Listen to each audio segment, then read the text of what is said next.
కల్పితమే, Kashmir file కల్పితమే అనుకుందాం, Kerala story కల్పితమే అనుకుందాం, పాకిస్తాన్లో కలలు తెగి ట్రైన్లో వచ్చినాయి కల్పితమే అనుకుందాం, గాడ్సే గాంధీని చెప్పింది నిజమే కావచ్చు, ఒక్కడిని అంటాడు గాంధీని మాత్రం. కానీ పాకిస్తాన్ నుంచి మన హైందవ తలలు ఎన్ని వచ్చాయో తెలుసా, ఎన్ని ముండాలు వచ్చాయో తెలుసా. ట్రైన్లో దేశం విడిపోయినప్పుడు అత్యధికంగా చంపబడ్డ వాళ్ళు కూడా ఇప్పుడు కూడా చంపబడుతున్న వాళ్ళు హిందువులే. తెలుగు మీడియాకి విజ్ఞప్తి చేస్తున్నా, ఎవడో పచ్చళ్ళు అమ్మే వాళ్ళని ఫేమస్ చేస్తున్నారు, ఎవడో అఘోరి వేసుకొని పోతే దాన్ని వేసుకొని పోతే దాన్ని ఫేమస్ చేశారు. పశ్చిమ బెంగాల్లో హిందువులను పూచకోతకు వస్తున్నారు, మీరు చూస్తున్నారు కదా ఫేస్బుక్లో, వాట్సాప్లో, కొన్ని టీవీలో. తెలుగు ఛానల్స్ మాత్రం చూపెట్టట్లేదు, అవునా కాదా? ఇకనైనా మనం అందరం ఏకమై ఉండాలా. ఎందుకంటే అటు బెంగాలు, ఇటు కేరళ, తమిళనాడు కొన్ని రాష్ట్రాల్లో విస్తరిస్తుపోతుంది. మనకు రిజర్వేషన్లు ప్రధానం కాదు నాన్న బేట, మన సాంప్రదాయం ప్రధానం, మన ఆచారమే ప్రధానం.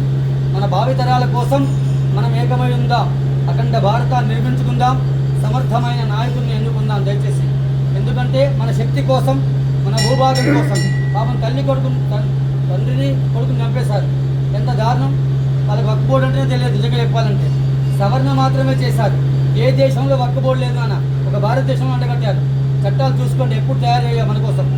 ప్రార్థనా చట్టాలు కూడా అన్నీ కూడా మనకు వ్యతిరేకంగానే ఒక గవర్నమెంట్ సపోర్ట్ చేసింది, తయారు చేసింది. ఎందుకు? మనలో ఐక్యత లేక ఇలా చేసినది. ఇకనైనా దయచేసి భగవద్ బంధువులారా, హిందూ బంధువులారా, ఏకంగండి, అఖండ భారతాన్ని నిర్మించుకుందాం, అందరం ఏకమై ఉద్యమిద్దాం. హిందువులకు ఏమైనా మనందరం బయటకు వద్దాం, ఏమీ చేయనక్కర్లే. హిందువులు బయటకు వస్తే చాలు. దయచేసి బయటికి వస్తే, రాయచోటి చూశారు, వీరభద్ర స్వామి మీద రాళ్ళు వేశారు, మీ అందరికీ తెలిసినది. మనము ఏ యాత్ర మీద రాళ్ళు వేయం బిడ్డ. ఇక్కడైనా మారండి దయచేసి, శక్తి కోసం, మన భూభాగం కోసం, మన సాంప్రదాయం కోసం, మన పెద్దల కోసం ఎంతో త్యాగబలంతో ఇలా ఉన్నాం. ఇకనైనా మీరందరూ ఏకమవుతారని ఆశిస్తున్నాను. ఎవరో ప్రాస్టర్ చనిపోతే రోజు బ్రేకింగ్ న్యూస్ చేశారు, అవునా కాదా? హిందువులు ఊచకొదకు వస్తుంటే ఒక్క తెలుగు ఛానల్ కూడా మన గురించి ఖండించదు, ఒక ప్రతిపక్షం కూడా ఖండించదు, అవునా కాదా? ఓవైసీ ఏమన్నాడు? పాలస్తీనా తగలబడుతుంది అన్నాడు ఇజ్రాయెల్ దాడుల్లో ఎక్కడో. మరి ఫస్ట్ వెస్ట్ బెంగాల్లో బంగ్లాదేశ్లో ఎందుకు చనిపోతున్నారు కదా. మనము ఐక్యంగా ఉన్నంతసేపే మనకు బలం, మనందరం మెజార్టీగా ఉన్నంతసేపే బలం. మన మైనార్టీలో పడితే మన శక్తికి మనకు రక్షణ ఉండదు, బలం ఎక్కడో లేదు బిడ్డ, మన దగ్గరే ఈశ్వరుడు ఇచ్చాడు. అందరం ఏకమైతే బలంగా ఉంటాం.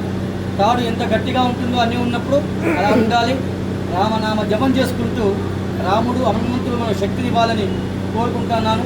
మీరు 10 మందిని రెడీ చేయండి, మీరు 10 మందిని. దయచేసి షాపులు ఎవరైనా ఉంటే, మీ ఇంట్లో శక్తి ఉన్నది, అమ్మాయి ఉంటుంది, నీకు పుట్టిన అమ్మాయి ఉంటుంది, మీ చెల్లెలు ఉంటుంది, మీ తోగుట్టు ఉంటుంది, మీ ఇల్లాలు ఉంటుంది, వాళ్ళే శక్తి. వాళ్ళకి నిమ్మకాయకు మంచిగా పసుపు కుంకుమ పెట్టి నీ షాపు కట్టించుకుంటే నీ వ్యాపారం దేదీప్యమానంగా ఉంటుంది. నీ ధర్మానికి హాని చేసేవాడి దగ్గర నువ్వు కట్టించుకుంటే నీ ధర్మం ఉండదు, నీ షాపు ఉండదు, నీ సంపద ఉండదు, నీ శక్తి కూడా ఉండదు. దయచేసి ఇకైనా అందరం ఏకమై ఉందాం, అఖండ భారతాన్ని నిర్మించుకుందాం. సర్వే జన సుఖినో భవంతు. భారత్ మాతా కీ సనాతన ధర్మ కీ, భారత్ మాతా కీ సనాతన ధర్మ కీ, భారత్ మాతా కీ సనాతన ధర్మ కీ. సీతారామచంద్ర భగవాన్ కీ, సీతామాయి కీ, పవన సుత హనుమాన్ కీ.